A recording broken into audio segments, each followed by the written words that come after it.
Howdy ho, Dave Allred, the real barman from barpatrol.net. Today I'm going to talk to you really quick about bar and restaurant industry standard averages.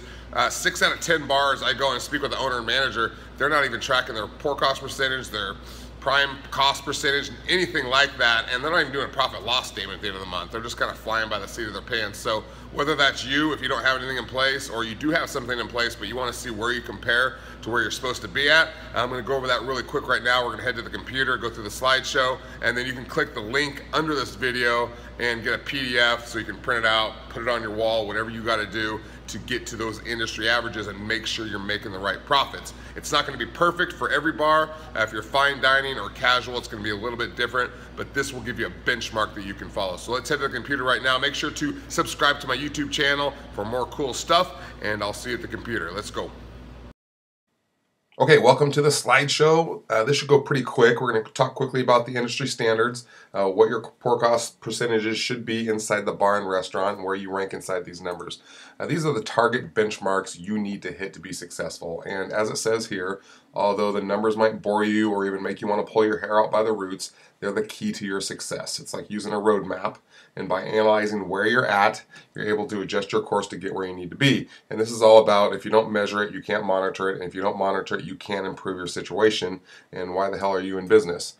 Not all bars and restaurants are created equal, so the numbers here will not exactly match, but you should be doing all that you can do to achieve realistic industry benchmarks. So the numbers won't be perfect, but they should be in this ballpark. Your numbers should be right around these areas. And then note, these are benchmarks you should be hitting. The actual industry standards are often much worse. So the title of this is the industry averages, but that's not necessarily true in all the bars and restaurants. A lot of them are often much worse than they say here, but this is what you should be hitting. So let's go into it. Here's alcohol. Your liquor should be in the teens somewhere, 17 to 20%. Right around 17, 18 is usually where I'd like to hit. Bottled beer, 22 to 26%. Draft beer, 18 to 22%. And then wine's always a little bit higher at 25 to 35%. Get into non-alcohol, your soda should be 10 to 12%. Coffee, 15 to 18. Specialty coffee, 12 to 15, because you can charge a little bit more for it, so it brings it down. Food in general, 28 to 32%, depending on fine or casual dining. This is the numbers that you should be hitting. A lot of places are at 6 to 40%, which is really bad. Paper products, fine dining, 1 to 2%, casual dining, 3 to 4%, right in that area. And then labor is a big one. Not staffing too many people. Management salary should be right around 8 to 10% of your total sales. Front of the house and back of the house, hourly employees, 18 to 22%, and then your benefits right at 4 to 6%. And then all these put together bring up your prime costs. And if you don't know much about prime costs, this is really important. I have articles on this you can read.